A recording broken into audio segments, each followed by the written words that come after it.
This is Josh Hart here for Seconds Out. Delighted today to be joined by Izzy Asif here in Sheffield. Izzy, a bit of a different setting today. A Sunday afternoon press conference announcing Quartermain versus Bates and a cracker of a show to end 2024. But how is everything, mate? All good? Yeah, good, mate. Yeah, unusual on a Sunday afternoon, a bit of last minute kind of notice, but we feel like the card warrants a press conference of good turnout, head to head, get things going and promote it well. Yeah, and it's happy with that. Went quite well. They were saying I was stirring it, but I didn't see myself stirring it whatsoever. I think you're just doing the promoter's job, just asking the press question that needs to be asked. But looking at the card, obviously we saw the last one, the Shaquille Thompson, River Wilson bank card, and people said this is the best GBM card. But I'm starting to notice a running theme is that every time you announce a new show, this one's the best one yet, and it just seems to keep getting better and better.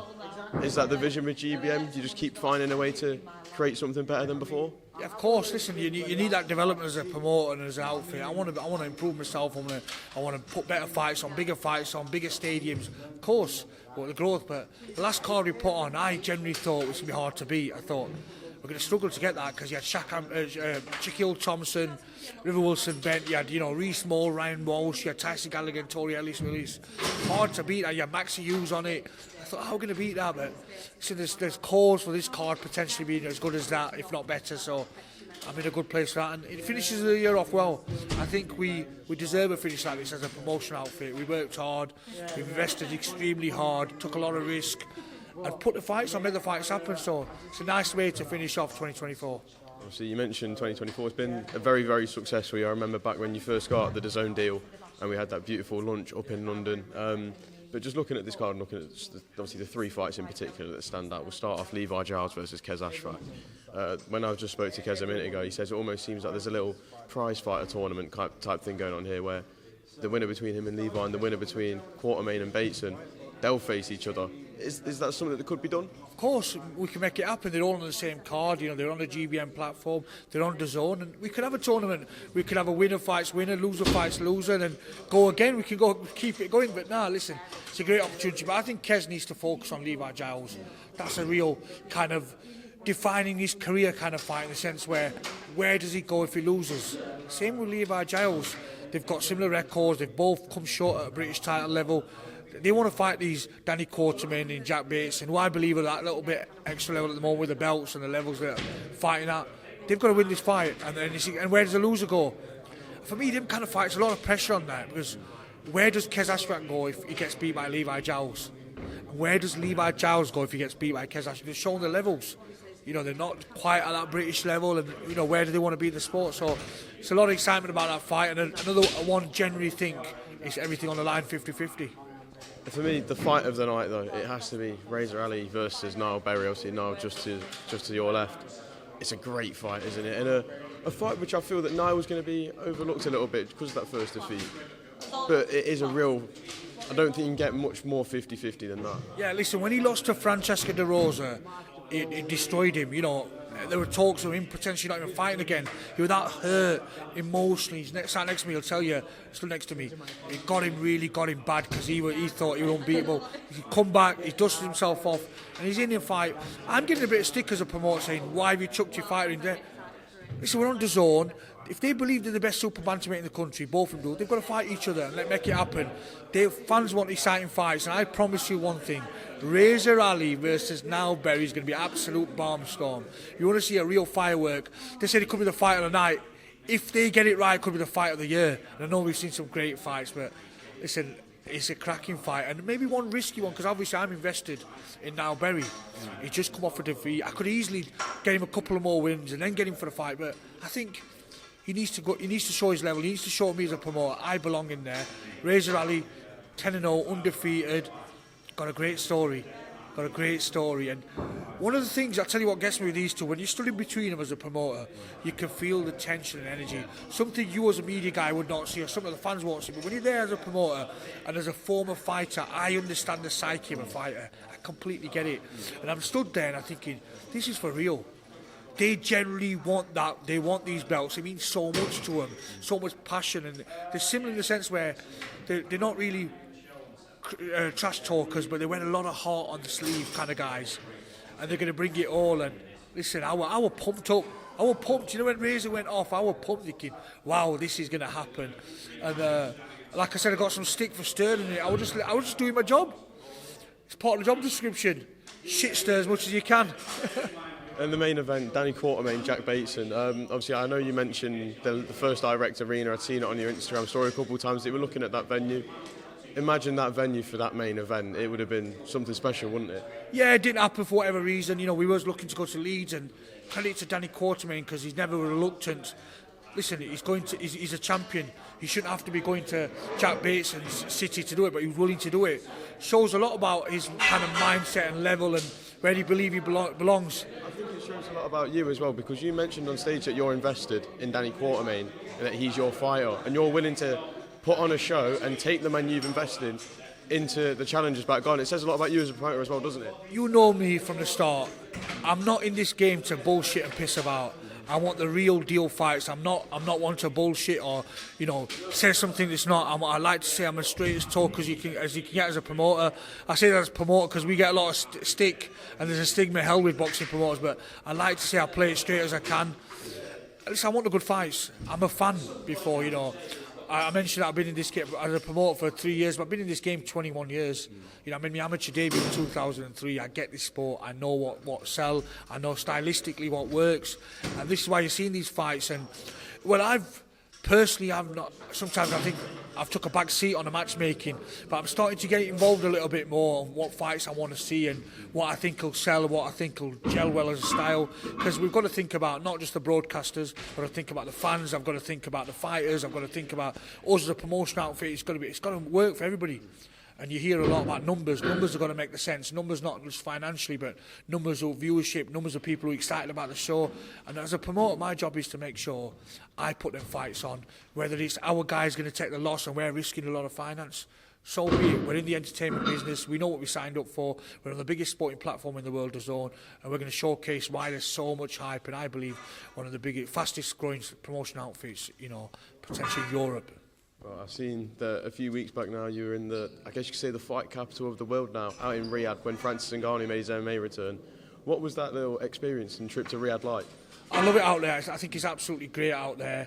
And yeah, sometimes get stick for the atmosphere not being as good as here. Yeah, I understand that, but these fights won't get made if they didn't get the backing of the Riyadh season, and that's the fact about it. So they're making these fights happen. Fighters are getting paid handsomely. That's one benefit, and the other one is they're getting made.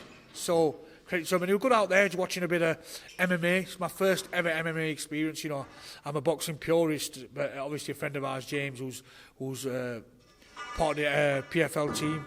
He invited us over there, and it's good to be in Riyadh for a bit strange actually to be in there for not a boxing event. It was actually strange, but I think I'll be out there again this year, hopefully for the Fury and Usyk fight. Well, just turning the attention to some of the big things. I think whenever there's a big talking point in boxing now, Riyadh season is often involved. In February, we're looking at seeing what Eddie and Turkey have said is going to be the best Riyadh season card yet. We thought it was going to be Anthony Joshua, Daniel Dubois 2 at the top of the bill, but Anthony Joshua is ruled out of that. I'm looking at those names in that heavyweight division. Who would you love to see Daniel Dubois face next? So before you start, you said big boxing news. What about Shabazz Massoud last night? Oh, yeah. That was a boxing masterclass.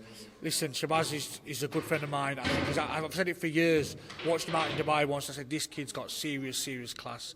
And he showcased everybody against him. Definitely the underdog, and he don't hide about that. Went to his backyard almost, Telford. Yes, Liam's backyard. Liam Davies, who I think is a great fight, and he's put an absolute masterclass of boxing on. It reminded me of the great Billy Joe performances, that kind of level of boxing IQ and movement. So talking about boxing news, I just thought I'd get that in with Shabazz. But yeah, you mentioned about the big heavyweights. Who would you like to see Daniel Dubois face next if it's not Anthony Joshua in February? If I were advising Daniel Dubois, I say the Joseph Parker fight makes most sense. I don't think AJ fight's ever going to happen with him again, and I think, I don't think AJ's team. Listen, they've got the prize fight on their mind. If how I see it, they've got to make that Fury fight. It makes complete sense, and I'm not saying even if he went and rematched Dubois and lost to Dubois, the Fury fight will still happen. But I just don't think it holds as much strength if he went into it now. I think that's what I think. AJ will be looking for. AJ's team will be looking for the Fury fight. You could see it May, June. 2025. We could see that fight happening. I really do think it can be that much. And listen, the prize fighters, AJ fights for money. He's a prize fighter. He's done a lot, and Dubois is going to have to go his own route. And it's maybe some people might say it's not fair. You know, why didn't he get that fight again? But Dubois is on his own trajectory, and I think he'll be extremely hard to beat. He's a man in form at the moment. Josie Parker's had a couple of good wins. It makes sense. I'll probably see that in Riad season, early Feb. And then looking at Usyk versus Fury, so obviously you mentioned wanting to be out there. There's some great fights on the undercard as well. I think a fight that's took a lot of people's attention, Moses Itauma against Dempsey McKean, 19 years old, and he's moving at a pace like that. It's almost like he's moving at the pace that GBM have moved, isn't it? Yeah, not as fast as that lad. He can't be that quick. And listen, he's a great talent. People around him talk so highly of him. He's impressive. Nobody wants to go anywhere near him. He's a serious talent, and he could be the future of British heavyweight boxing and world heavyweight boxing. It's a fight. It's a fight. Some people think, is it come early? But listen, if you believe you're going to be the heavyweight champion of the world, you beat anybody, don't you? And I understand timing's important for fighters, but he really believes at that level, and they've picked the fight. He's took a bit of a risk, but I think he'll come victorious, and he's going to be a future heavyweight superstar, the looks of it. And the main event, Usyk versus Fury 2. We've seen the 12 rounds that they had back in May in a great fight, a much better fight than what the fans expected. But when this rematch comes around, who do you think wins this time? You forgot the biggest heavyweight fight on the card. Dave Allen and Johnny Fisher. I was going to mention that. I thought you forgot, so I'll get it in there. Dave Allen, listen, I sparred with Dave 2011. I'm still concussed now, I'm telling you. He can't punch. Dave Allen. Listen, I'm friends with Dave, no secret to it. We've boxed in the same gym. I was pro at the same time when he would turn pro as well. So he's not just doing this for the finance. He genuinely believes he's got a chance, because he wouldn't take a fight. I think one thing you noticed with Dave is the way he spoke so openly as well when he was asked about the Moses Itauma fight. He said, I'm not good enough for that. Is that a great trait to have as a fighter, I guess, in one sense? He's what you call a typical Yorkshireman. Talks straight, shakes your hand, that's a contract. He's a straight talker, and he understands at what level he's at. And he's got a chance against Johnny Fisher, even though Johnny's a prime man, he's in form, and Dave maybe has he seen his best day. But listen, they're both great kids, but I think that's going to be an exciting fight. That's going to surprise a few people. Don't expect Dave Allen just to go there and lie down and pick the check up. He's going to really come and try to spoil the party. And on the other hand, Fury Usyk. Listen, I was one of the few, got some stick for it. I thought it was really close, that fight, and I had Fury potentially winning it by a round or so or a draw. Some people had it Usyk by a margin. I think I'm going to back Fury again. I'm going to go against the kind of general consensus, and I'm going to back Fury. I think he's not going to. I thought he was comfortable in that fight, and then he started pissing about a little bit and took his kind of gas off the pedal there. I think this time he's going to come, and if he sees an opportunity, he's a lot bigger man. He's going to do a clinical finish on him. But listen, Usyk, what a legend is he? And I won't write anybody off, but if I had to pick one, I'd say I'd back Fury again. I reckon he's going to have that little bit more in him this time. But Usyk's what a legend Usyk is as well. So listen, I'm just excited as a fan. I'm not really going to get too involved in it. I just want to watch two great heavyweights at each other for the belts. And just one more fight that the fans are getting excited for again. A rivalry reignited in Riad on the Better Be a Pivotal undercard. Conor Benn, Chris Eubank Jr.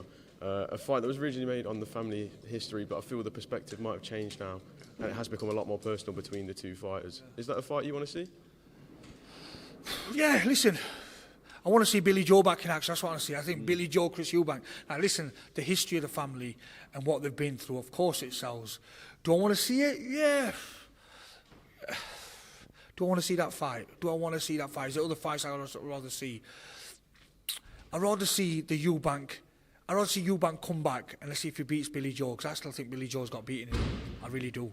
I know Billy Joe's overweight at the minute and he's not in shape, but it don't take long for Billy to get motivated and get on it. Chris Eubank Jr. Ben, of course I want to see it for the rivalry. Do I think stylistically it makes sense? Yeah, I think Conor Benn's going to be potentially the favourite, the more fresher, more young, hungry, more power behind him potentially. Eubank will believe he's got the boxing IQ to beat him, and yeah, it's exciting. But I want to see Billy Joe against Eubank. I think Eubank's got a few more of the fights yet, and that could potentially happen down the line. But let's see. Yeah, I reckon it'll happen because, like you said, this business, it's all about numbers. Well, what I say don't make a difference. What you say don't make a difference. If the numbers stack up, the fighters do it. The prize fighters, they want the fights. They deserve the wages. So credit to them. But yeah, boxing's we're in an exciting place for boxing. All them fights are being made, like the talks of these fights, and numbers and money make it happen, don't they? The bottom line is if you get paid a certain amount of money, whether you like a fighter or don't like a fighter, if it makes numbers sense and financial sense, it happens. And yeah, I do believe there is rivalry there and a bit of hate towards. Hate's a strong word. I don't like using the word hate because there's a lot of rivalry, genuine rivalry there between the Eubanks and the Benn and the history of the family. But it also makes extremely financial sense and very feasible for both of them. And they'll do it. And whether they have a square off and all cameras are there and all that. Listen, we're in the boxing business. I just don't like too much of it because I'm a boxing purist, and sometimes I feel like, are we going over the top with the WWF kind of model? I like to keep boxing. I'm an extreme purist. I went to an MMA event. I didn't want to watch it because I'm so loyal to the sport of boxing. It's been a big part of my life for a long time. But yeah, some exciting fights ahead, and yeah, we just want to be part of them. We want to mix with the big boys, Josh. Now that's it. We've done 3 years of hard work. We're on DAZN. We've got a great team behind us. And we want to be on them big fights, big nights, world titles. We want to mix them with the big boys. Well, Izzy, I think that's a great place to leave, a great message to leave it with. Thank you very much for your time. And I'll see you fight week. Yep. Perfect.